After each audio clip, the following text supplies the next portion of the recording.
70s horror show. Would anybody like to know what Jackie's middle name is? It's scary. It's bone-chilling. It's full of scenes that will shock you. You're 18? Are you telling me that all this time you could have been buying us beer? You bastard. A frightening That 70s show. Trick or treat.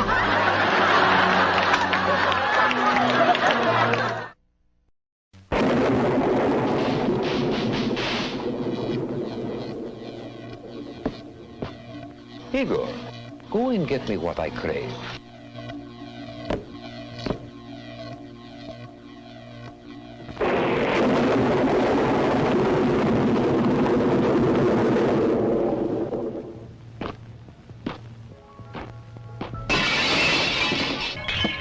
Evening, Igor.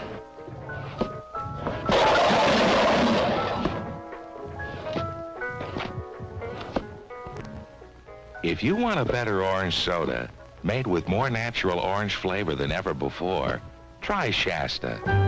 It's got the bright color, the sweet smell, and the great taste of oranges. Shasta, it's the orange soda that can make anybody happy.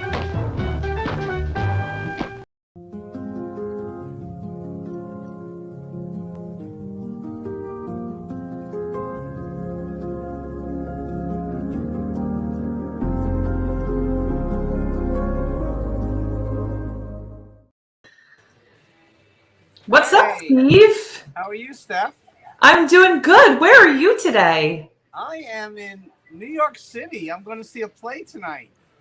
You like to see plays? I didn't know you were that sophisticated. Wow. Wow, you're gonna throw me under the bus? We're not even 15 seconds into the show. Wow. I got you. I thought we had a healthy relationship. We do, which is why we can joke around with each other. Oh, it's a joke. Okay, I'm just checking. It's a joke. Joke, yes. Got it. Well, I'm singing a musical, Aladdin. I have a bunch of little kids with me, a couple of nephews and nieces. We're on Broadway, got my mask, got everything ready to go, and we're in New York City. But this is Kick Unhealthy Relationships to the Curb. That's Stephanie McPhail. I'm Steve Vaccaro. And Halloween, Kick, do you have an unhealthy pumpkin on your porch? I love that pumpkin. We did pumpkins on Saturday, and I am worried that they're going to start rotting and falling apart. Last year, so anyone watching this, I'm in Texas. I'm a New York girl, but I live in Texas. And in New York, you could carve them like 3 weeks in advance and they'd be fine. But here, it's like the day after they start falling apart already. So I'm a little nervous they're not going to make it to actual Halloween. Wow. Well, Halloween's only 4 days away. Can you believe it? I can't believe that we're almost in November. It's unbelievable to me. You got your costumes all lined up. We went kind of through this last week, but I think you're all ready to go. We love costumes in this house, so I've got some good ideas. My kids are like deciding what they're going to be. They've got so many choices. Okay. Well, I can't wait to see the pictures next week because I have a costume too, but I'm going to show you next week. I'm not going to tell you what it is. But, growing up, there's always like scary movies. What's the scariest movie you ever saw or were connected with or ran away from? Well, so I'm going to go with, I have a few there, but there's the movie Saw. I watched and I will never watch it again. Anything like that where people are being hurt, like tortured like that, completely have nightmares. I'm too empathetic. I just keep thinking about how awful it is. And I can't watch those types of scary movies at all. Well, what about listening to the theme song a little bit of Saw? Let's check it out. I don't want you to kind of freak out. Let's see where you go with this.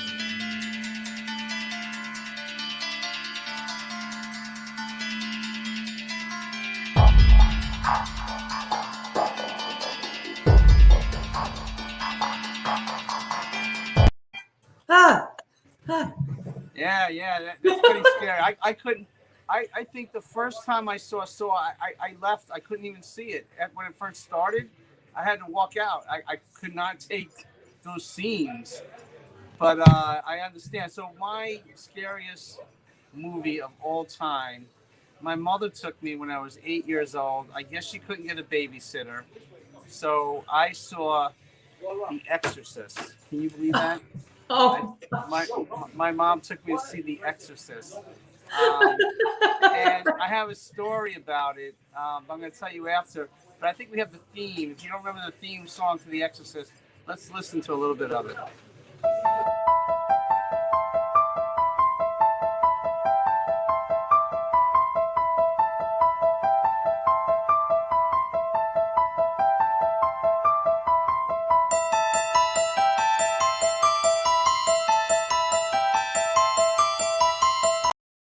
That freaks me out, even just listen to the music. But you know what? Yeah. Later in life, I met up with Ray Negron, who I do another show with, Reach Out with Ray and Steve. And our first time on location, we did something for ESPN. And there were sports people there, baseball players, but there were two actors and actresses. One was Henry Winkler, which I love, the Fonz and Happy Days. And the other was Linda Blair, and from The Exorcist. So he said, Ray, I'm going to interview Henry Winkler. I want you to interview Linda Blair. And I said, Ray, I cannot sit near Linda Blair. I'm going to freak out. I can't. I was in the counselor's office in second grade, third grade. I couldn't sleep after that. I cannot go next to Linda Blair. I cannot do it. So he goes, Steve, this is your first assignment that we're doing together. You have to do an interview with Linda Blair.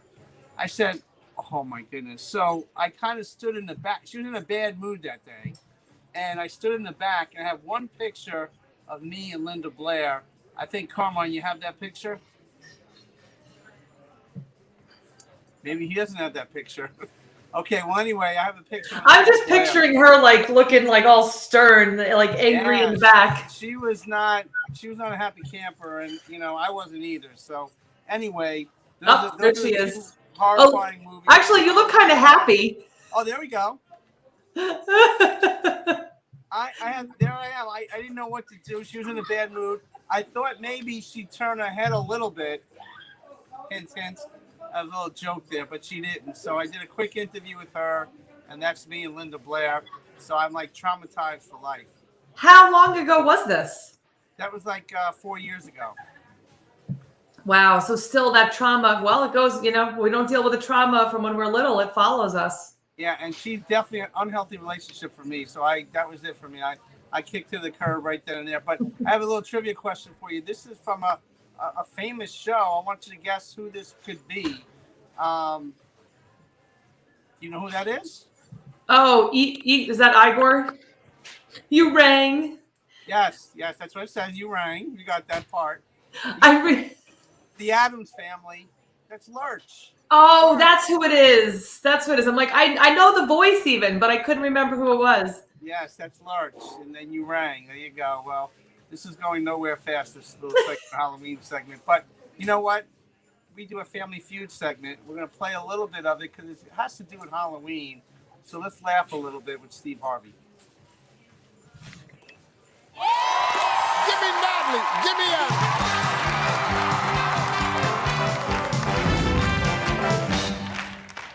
All right, here we go. We got the top 6 answers on the board. We asked 100 men. Name something you need to do if you're going as Steve Harvey for Halloween. A mustache? Get yourself a mustache. Get yourself a bald head. Get yourself a bald head.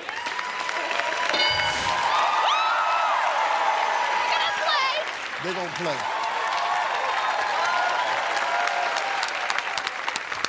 No, we asked 100 men. I'm gonna just say that once. Okay, go ahead. Name something you need to do if you're going as Steve Harvey for Halloween. You gotta get a fine suit. Yes! Yeah! Yeah! Suit!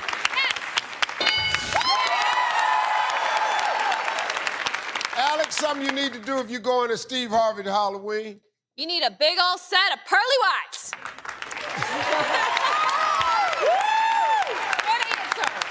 Well, let me tell y'all something. This Halloween don't go showing up with just some big giant ass set of teeth. Talking about, guess who I am? Don't do that. Don't do that this year. Do not do that this year. Big set of pearly white. Chris, Name something you need to do if you're going as Steve Harvey for Halloween. I'm gonna need a lot of cash. Yeah.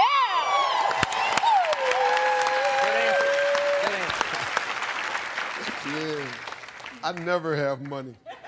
Cash! Hey, Dennis, you're going out at Halloween as Steve Harvey. What do you need? Gotta be funny. You gonna have to be funny.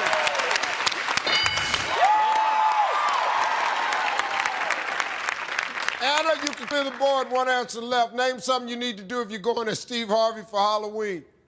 You're standing right in front of me. I should know this. Oh. All right, one answer left, but we got 2 strikes. You gotta be careful. The Melton family can steal. You gotta have the right set of lips.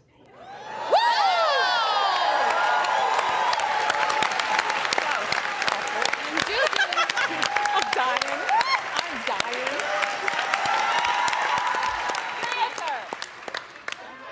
What made you give that answer right there? What was the driving You see force how skinny these lips are over here?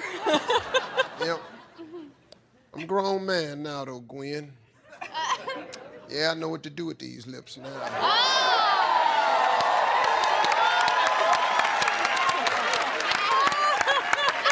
I have you grabbing for stuff that ain't there.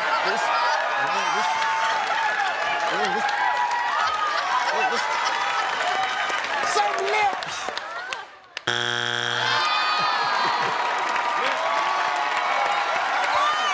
We asked 100 men, name something you need to do if you're going as Steve Harvey for Halloween. I'm kind of feeling like you might want to have a pretty woman on your arm when you come to the... Pretty woman.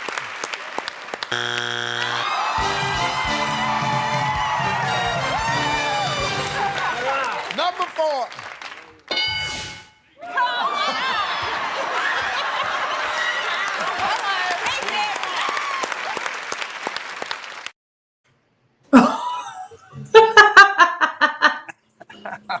Well, it's Halloween time, and you know Steve Harvey always has a good time. So I'm not going to be dressing up as Steve Harvey. So just so you know, but you know our show, Kick Unhealthy Relationships to the Curb. You're an author. Explain to our new viewers out there what your book is all about. Sure. I wrote a book called Being Loved Shouldn't Hurt, and it's all about me overcoming my struggle of unhealthy relationships and how everyone who's reading it can as well. There is also some other stories of other people who have been able to not only overcome their toxic relationships, but have moved on to create healthy relationships where they're thriving and inspired by their partners. There's also a workbook available that you can get from Amazon that is also there for if you need to work through anything, you know, answer some questions for yourself and just dig in deeper and find out what's going on so that you can actually heal and start creating that life of your dreams. Yeah, it's wonderful work, and I think you might have met your match tonight because Dr. Menge is going to be on the show, and she kind of does similar work that you do. I think there's a lot of synergy from the outstanding efforts that you do to support and help others. Well, yeah, I mean, it's really cool because she's actually in education. And so her and I were both educators. And so, you know, it's just really great to see educators going out there and sharing their knowledge to be able to help others. You guys are all going to really love her. She's really great. She's really great. And I actually, sometimes I like scour the YouTube and different things out there to find an appropriate video of what we talk about. And there's a video out there. It's actually a short film. We usually don't go this long. It's a little over 5 minutes. But it looks at emotional abuse, and it kind of looks at physical abuse if you look at the video. So we want to show you this little video before we bring our next amazing guest on tonight. Let's check it out.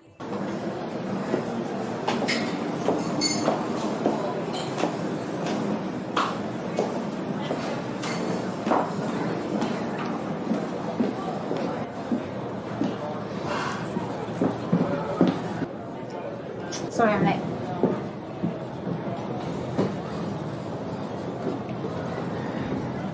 What do you mean? I've been sat here on my own looking like a total idiot. I said 7. It's 7:05. I think it's all right. You think it's all right? Don't mind me. I mean, I spend most of my life here waiting for you anyway. Why would our anniversary be any different, eh?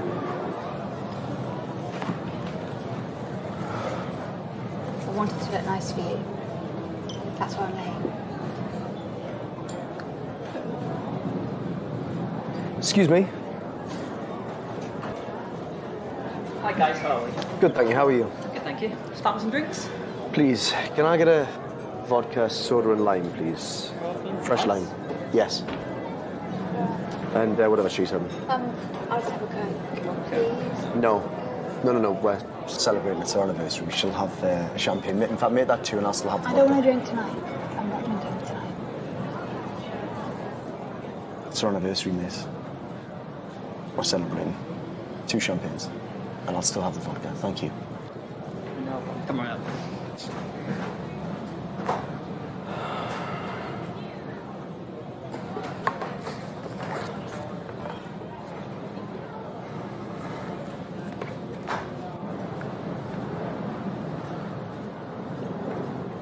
What are you having?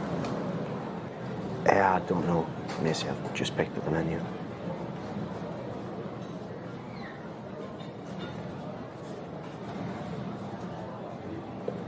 So,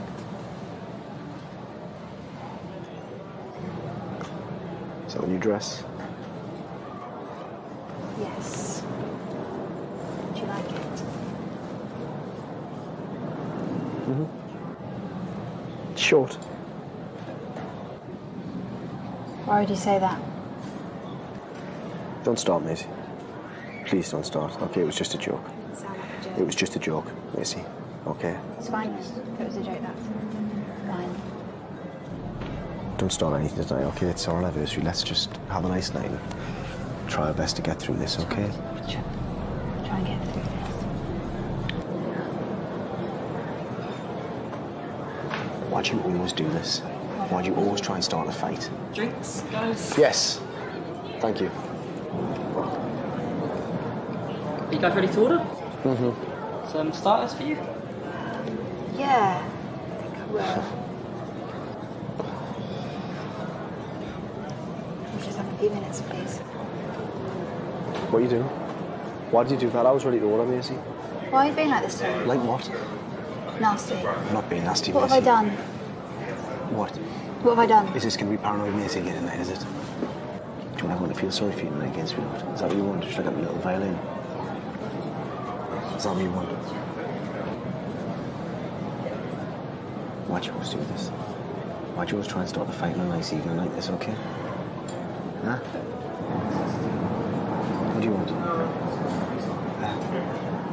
Every time it's because of you. I can't be bothered with this tonight. Okay, you've done this enough. When you're ready to start acting like an adult, try this again, alright? Happy anniversary, darling.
Wow, that was intense. I mean, and a great way to really end Domestic Violence Awareness Month, to talk about that emotional abuse component, and of course, you know, hinting at the physical abuse as well. So thank you for sharing that. The gaslighting was making me cringe. I was feeling myself like moving around in my seat because of how bad he was gaslighting the whole situation. I know. It's heartbreaking, but there's so many situations out there that need support, that need help, that need an understanding of how to remove yourself from that situation, from a toxic relationship. And we have an outstanding guest tonight, Dr. Menge, who also works with toxic relationships like you, Steph. And let's bring her on, and maybe all three of us can talk about what we just saw. Dr. Menge is an incredible, she's been an educator, she's an author, and she does incredible work on healing toxic relationships. So welcome to our show, Dr. Menge. Thank you for having me. Thank you. So, Dr. Menge, I got your books. My kids are loving them. So it's not as much toxic relationships as it is having these really great books that are related for kids. Because Dr. Menge has a PhD in curriculum and instruction and a master's degree and clear credential, moderate severe disabilities, a bachelor's in human development. So you've got all these great credentials that are really great for all of these books, and my kids are loving them. And you're actually writing books that are for my kids' age group. So Dr. Menge was nice enough to mail these to me so that my kids can enjoy them with all the other kids that get to enjoy them as well. I'm glad they're enjoying them. Yeah, they're super cute. And of course, can you tell me a little bit about who the books are after? If you can remind me, I feel like it's family members, right? Yeah, actually, I don't work with toxic relationships. I was in one. And so what I did when I got out of it, I was in a 27-year marriage, I began writing my children's books. And that is where they actually came from, because it's hard to remake your life. You know, I was married for 27 years. I was already teaching, so I had a career. And I had written this book in my credentialing class. It was an assignment. And so I'm a teacher, so I thought, okay, I'm gonna publish the book. You know, teachers like to do that. So what I did was I named it after my grandmother, Vernita. She was an astute businesswoman, and she actually founded a credit union, and she was a world traveler. So in the first book, we put all of the children in the family. This is my granddaughter. And so it's based on calendar scale. So each month is a new month, a new friend, and a new subject. And they do 7 activities. So I published it, put the children in it. And then I started getting interviews and winning awards. And people were asking me, well, what are you going to do next? Well, I wasn't really doing anything next. So I love to travel. My parents had a sailboat for 25 years, and so we have adventure in our family. And so we decided to write the books about our travels. So I just sent my 13th book to the publisher. It's on Tucson, Arizona. And everybody in the book is a real person in my life, and everything is a real adventure. So I have kind of a policy that I don't put something in the book unless I've actually done it myself. And so we've won over 4. Yeah, this is my daughter and my granddaughter. We are in Kona, Hawaii. And you can actually learn about seahorses and take a class, and you can raise seahorses. So they're actually holding the seahorses, wrapping its tail around our fingers. And my granddaughter is trying seaweed. She did not like it, but she tried it. So my kid loves seaweed. It's actually funny that you said that you're saying that right now, because there was actually the memory today that my son 4 years ago, it was his first time ever trying seaweed, and he ate the entire package. He was like 1.5 years old.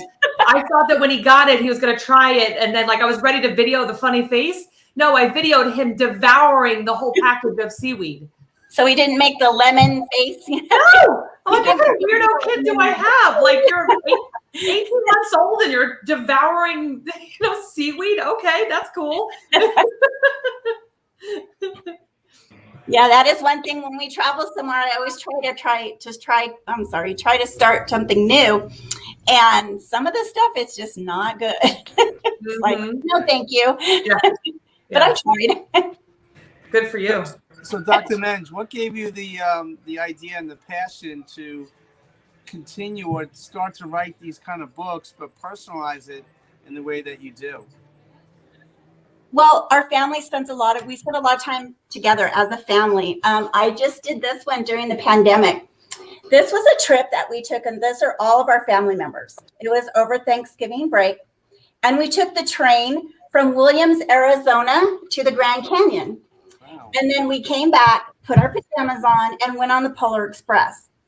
And so this is a pre-K to first grade book, and it's based on all of the things we did. This is my grandson looking out the window of the train.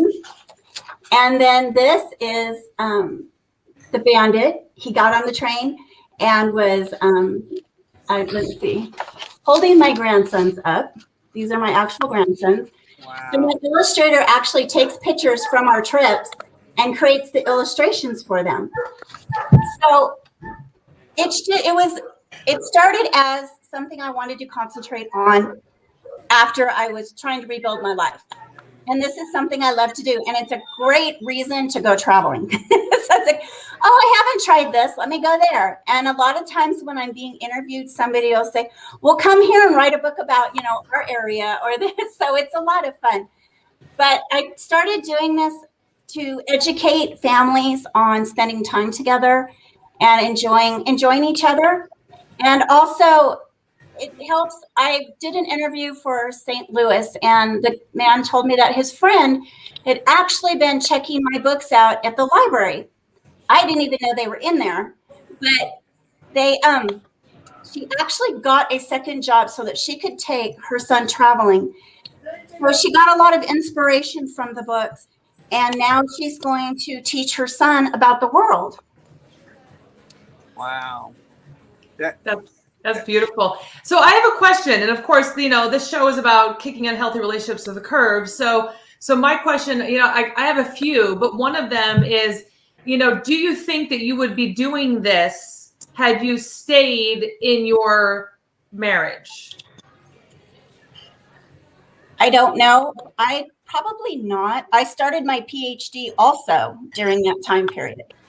Mm-hmm. So I definitely would not have done that, but I don't think so. I think I would have just continued just teaching and, being in a marriage, and we did a lot of camping and stuff. I would have continued that. I would not even have thought of this, but it just became something I really focused on and enjoyed. And, our family got to spend a lot of time together. So it's like celebrating that time together and adventure. And there's a lot of history and geography and life skills and things in the books. And what I also did is I also included some of my students. I teach students with severe cognitive delays, and there are many of my students in the books. And so actually after winning, I stopped really kind of counting after 40 international awards. Steve's like, whoa. I was on Facebook, and I saw an ad for the Conquering Disabilities with Film Festival. So I thought, well, I've never done that. So I contacted her, and I said, well, I don't have a script. I don't have any of that, but can I enter my books? And she said, yes. So I entered my books, and in July, I went to Vegas. And this is actually the first time that I've actually gotten to receive the award in person. And so there was a big film festival, and we got to watch all of the films that had won in the film festivals. I believe there were 15 different film festivals there. And it was really interesting. And I met a lot of really, really neat people that are very supportive. But my whole series won the Special Recognition Champion Award. And then I also wrote this one, The Dragon's Breath. And this one won Best Book from the Miracle Makers Film Festival. And it was also a runner-up in the Hollywood Dreams Film Festival.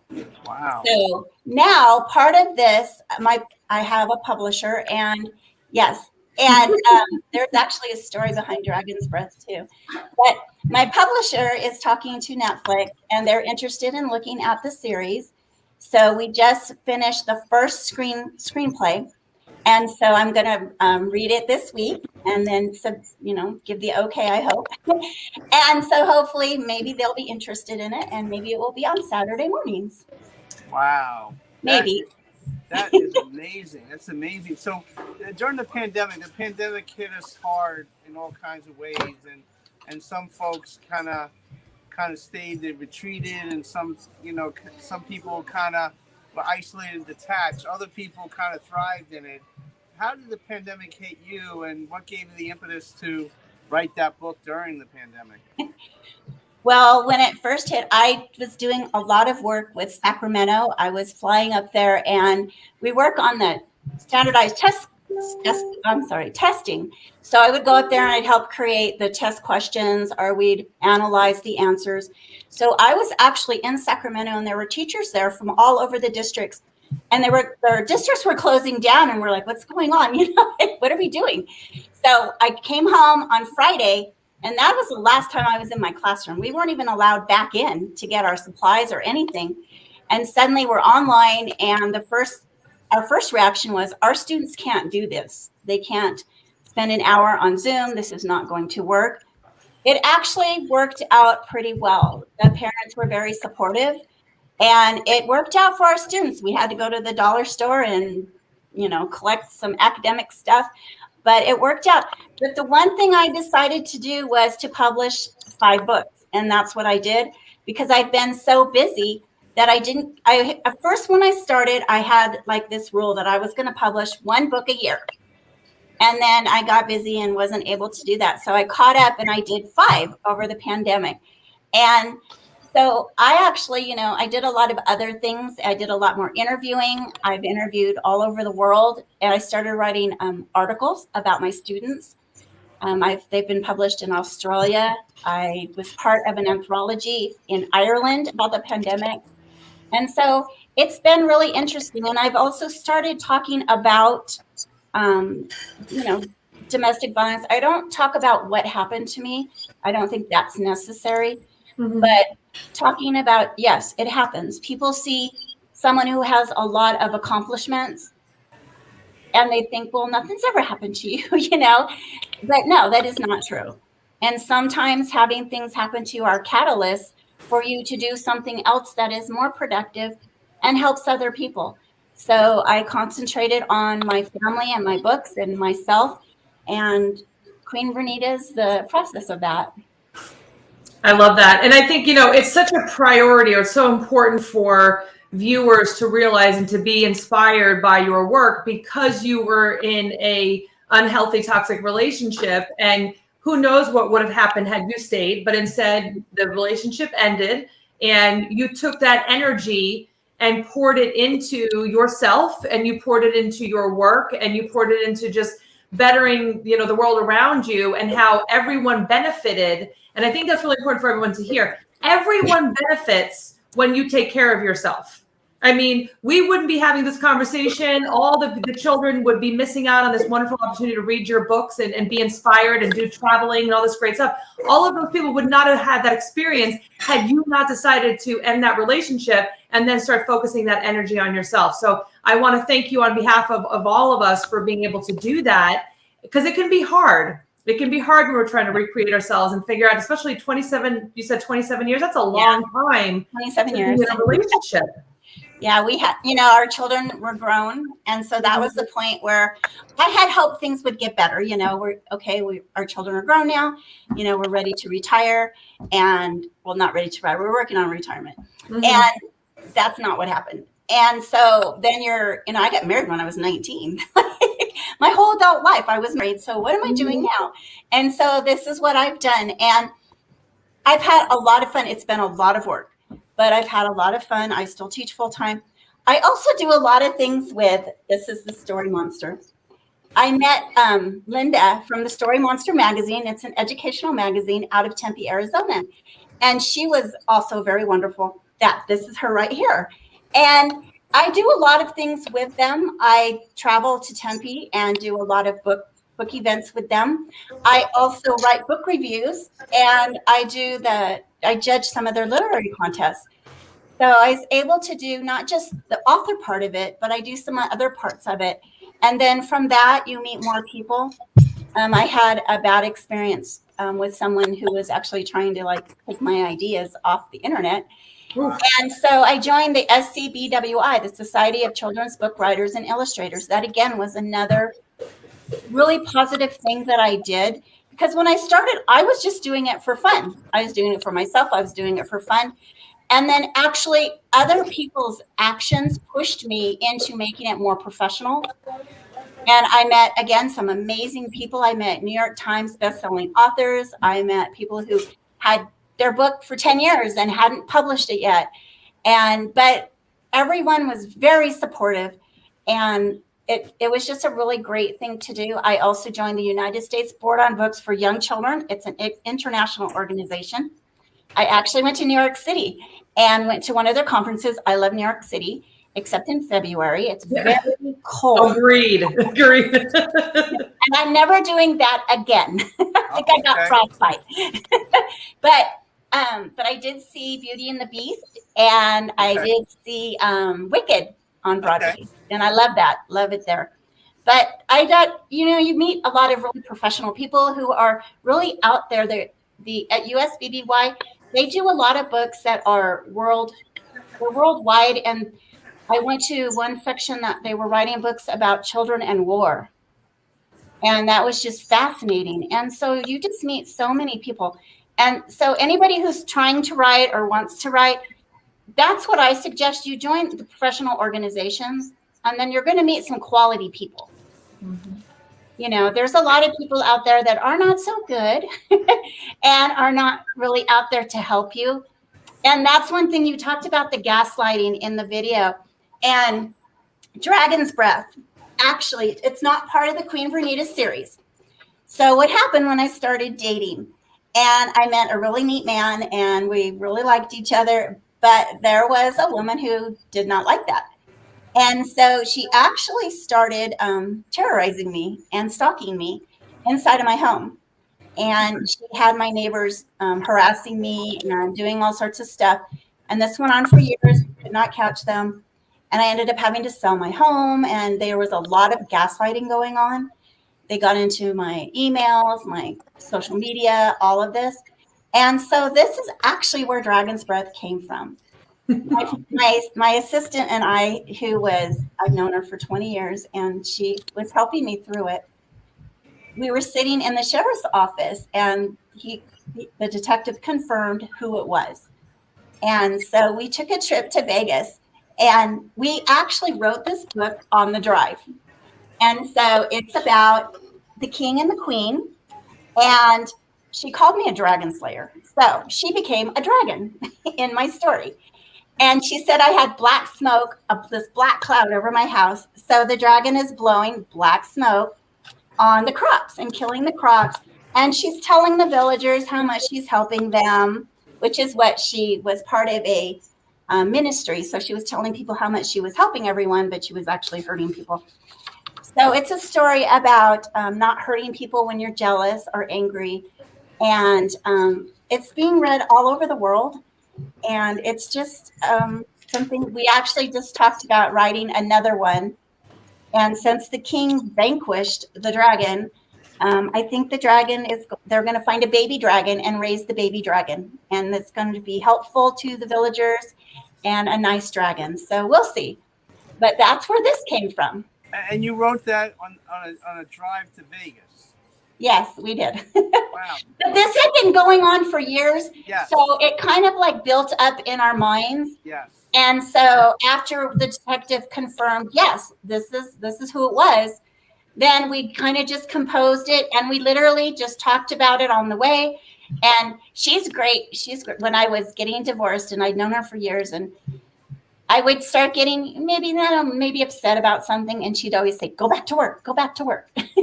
And she still does that. Go back to work. But we were just driving, and we started talking about it. And when we got to Vegas, I took my notebook out and I wrote it all down. And we didn't really make a lot of changes. I mean, it was pretty set. And I actually gave it to an author that had a little YouTube channel, a Facebook channel, and I watched her read it with her 6-year-old son. And they were learning comprehension and problem solving, and there was so much going on from just this story. So, and I read it to a class in Paraguay, and I'm going to read it during a pajama party it's out of Tucson, Arizona in a couple weeks. And I'm also going to read it during our Reading is Fundamental event on Monday to, I think it's a kindergarten class. Wow.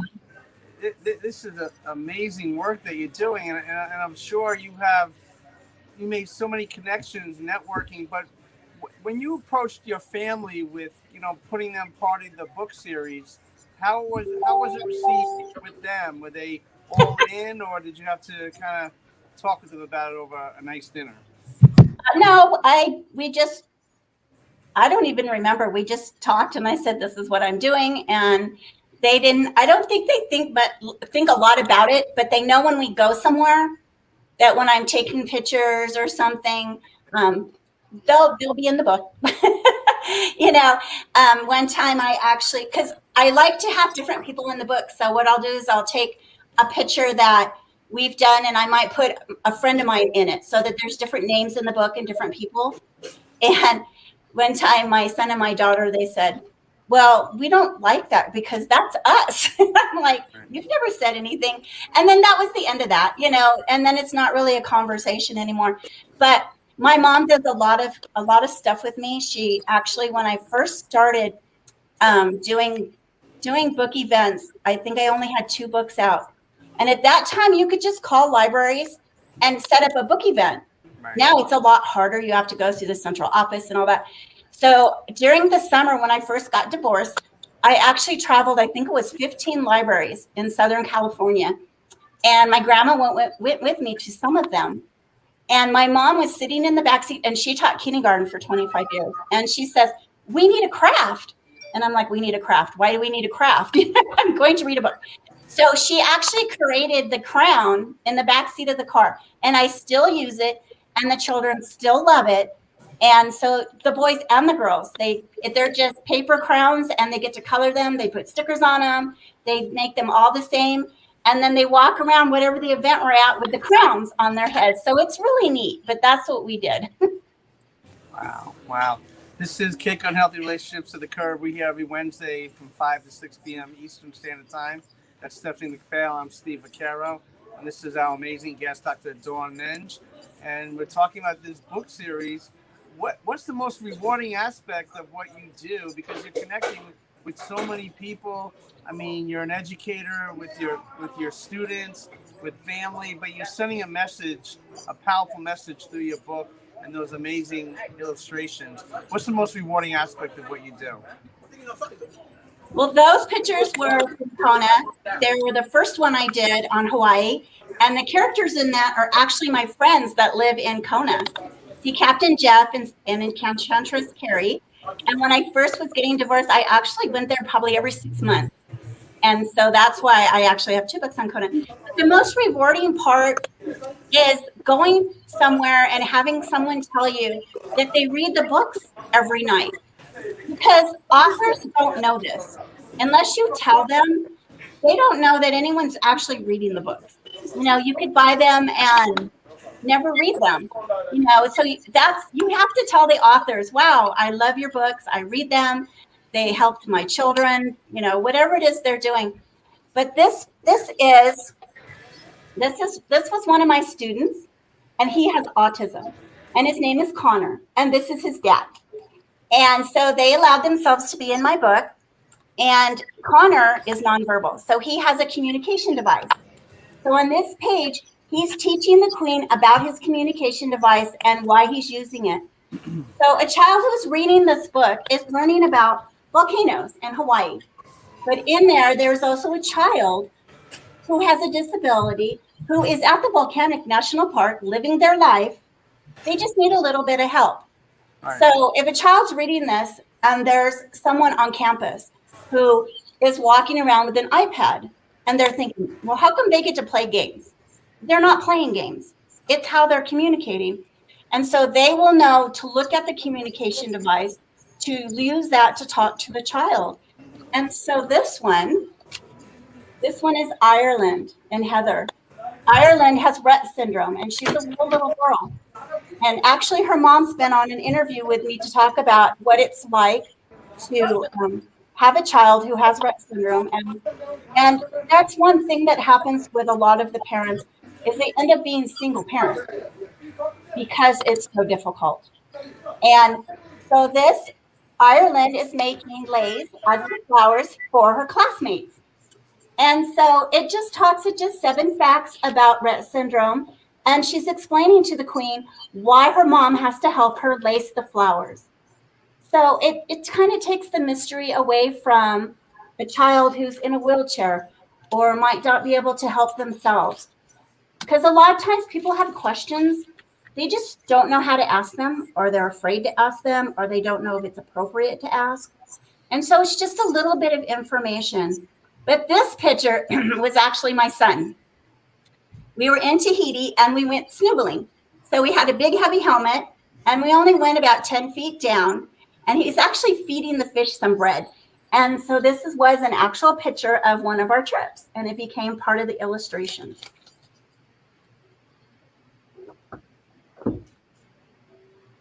Oh, Come alive. I mean, those illustrations are spot on, and it's amazing, just like the message you're giving out. I mean, working with kids with disabilities and kind of putting them in the book themes is so vital and so critical. And the children are living their lives. It's not. Someone asked me once if I was going to do a book just on disabilities, and I don't want to do that because then it becomes about the disabilities and not about the children. Right. And so in the books, they're just living their lives. They're at the Volcanic National Park, and this is actually on Baja, Mexico. And that is me. I went on a quad ride I think it was out of Ensenada. And we actually went to a German settlement and we were eating at a German eatery. So that's where that came from. And this one, I think this is my 3rd book. But this is actually my brother. My brother is an astronomer at JPL, and he wrote this book with me. And he wanted to be the kind of the silly professor with the crazy hair and bunny slippers. So that's exactly what we did. And so here he is. And so this actually is a little boy. This is actually Judy, my co-author for Dragon's Breath. This is a foster child that she's had for over 20 years. And so Jake has, I'm going to make sure I have the right one. Jake has cerebral palsy. And so it discusses cerebral palsy, but Jake is learning also about the moon. And this one is Jeremy. Jeremy has Down syndrome. And so it's just 7 facts about Down syndrome, but the Queen and Jeremy are just learning about astronomy. And so this is one of the books I entered into the Conquering Disabilities with Film Festival. Wow. I mean, a message there, because it's not all about the disability. I mean, that's what the work that I do and Stephanie does, that when the focus is always on the disability, that's a problem, because we have to break that stereotype and move beyond that, because you're taking on real life themes, family oriented themes, and all walks of life are connected, and they're not connected by the disability. They're connected by family and life and things, and you're kind of mixing it all together, which is amazing. Well, with our students, I've been teaching for over 20 years, and we do a lot of community instruction. And you actually mentioned Addams Family earlier. Tomorrow, there are 60 of us going to see the Addams Family. So we do a lot of, that's what I was doing partly today, is making sure we're all set.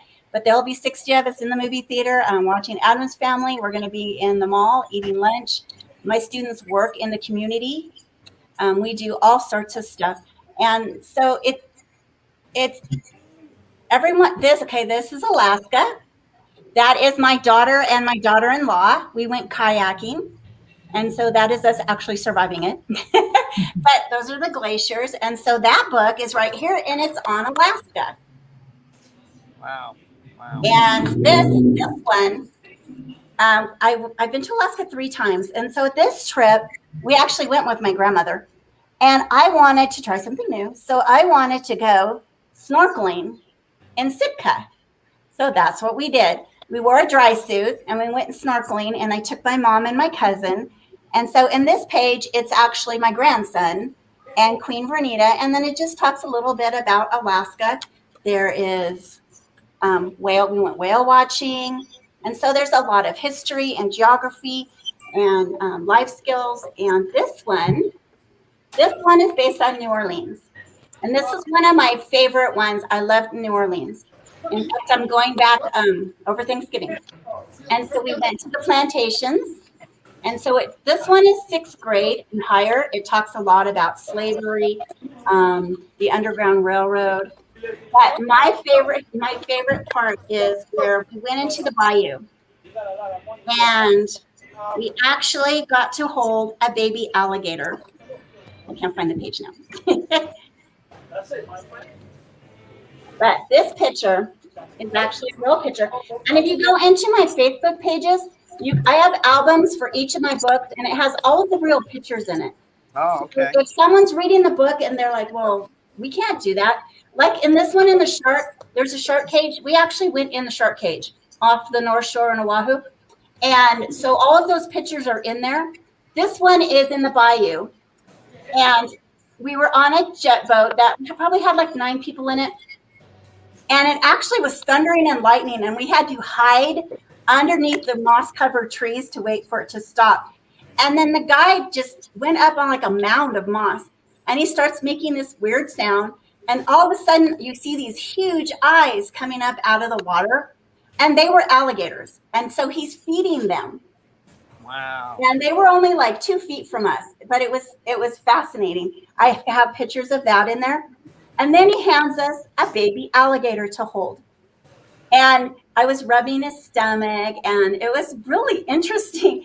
And when I posted the picture, somebody told me, well, you do know they bite. And I didn't even think about that when I was holding him. I'm glad he did not bite me. But, it would have hurt a lot. But it's just, to hold a baby alligator like that in the bayou, And so it's just really interesting. And I actually had an adult buy this book because they were going to New Orleans and they wanted to read it before they went, because it talks about the plantations and all sorts of things. Wow, Dr. Menge, you're doing such wonderful work. We're just about out of time, but what's your goals for 2022? I know we got 2 more months left, briefly, and how can people get a hold of you? Well, I just finished the one for Tucson, Arizona. I'm doing one on Wyoming that we're working on right now. And I am going on a paddle boat trip up the Mississippi River. So I'm going to go have some fun, go to New Orleans and go see Graceland. And of course, spend a lot of time with my family and just be happy. Wow, that is beautiful. That's the way to go. And how can people get a hold of you if they want to get your book or have more information about all the great work that you do? My publisher is Rushmore Press.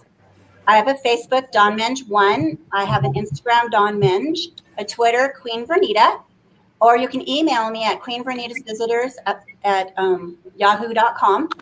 And if you want an author signed copybook, just let me know and I will send it to you, just like I did for Stephanie. Yes, that was awesome. And I know we're getting close on the end here, but I think that it's just to really wrap this up and to just really showcase the priority of making yourself first. And especially, I think that Dr. Dawn, you are an example of what it is to thrive after toxic relationships. And one of the things that I love with my clients when I work with them is that suddenly they're out exploring the world, experiencing life in a way that they never have before. And so now not only are you doing that, but you're sharing that joy and excitement with the rest of the world. And then also bringing in all these other elements that I think are so important for kids to learn and to be talked about. So you're really bringing everything together and really giving back to everybody. So, again, I think that's great that you're able to do that and bring it all together and really share all of your knowledge with others that need it. So thank you. I'm glad that they're enjoying it and that we can just continue living our lives. Thank you so much, very much, and continue the great work, and we'll see you down the road real soon. All right. Thank you. Bye. Thank you for having me. Thank you so much. Thank you. Thanks. Wow, what a inspiring person, and giving back through her literary efforts. Amazing. I figured you would like that too, Steve, because of the fact that they're, working with children with disabilities and what the Chapters Network does and all that kind of stuff. And I love the point that Dr. Dawn actually shared is that, when you just start talking about the disability all the time, you're removing the person from the person. So instead of just like, this is a person that's got to deal with some other things to be a person, right. I think that way of talking about it makes them like it's more humanizing than just talking about the disability, like leading with the disability. Right. And I like the fact that she's still an educator, that her students, they go out in the community, do a lot of community work. She mentioned vocational training because, she really comes full circle in the work that she does for students. And it's just tremendous with all the books that she's putting out and, to focus in on that right now at a time where families are divided, she's bringing people together in such a big way. So another outstanding guest. And, a couple of months ago, you interviewed Denzel Washington. And I just saw a recent quote that he came out there. We're going to put that on there. Don't just aspire to make a living, aspire to make a difference. What do you think about Denzel saying that? I mean, it makes sense. And I completely agree with him because it's not just about living your life. It's about helping others. And I think that anyone that I talk to that has a passion for helping others, it's in the story of overcoming.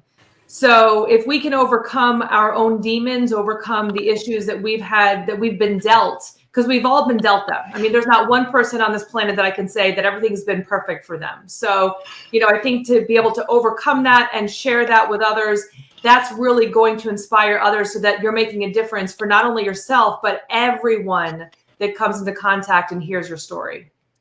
Well said, my dear. Well said. Great job. Another great show in the books, and have a nice Halloween with your beautiful family. And I'm going to go see Aladdin in New York City. I'll tell you all about it.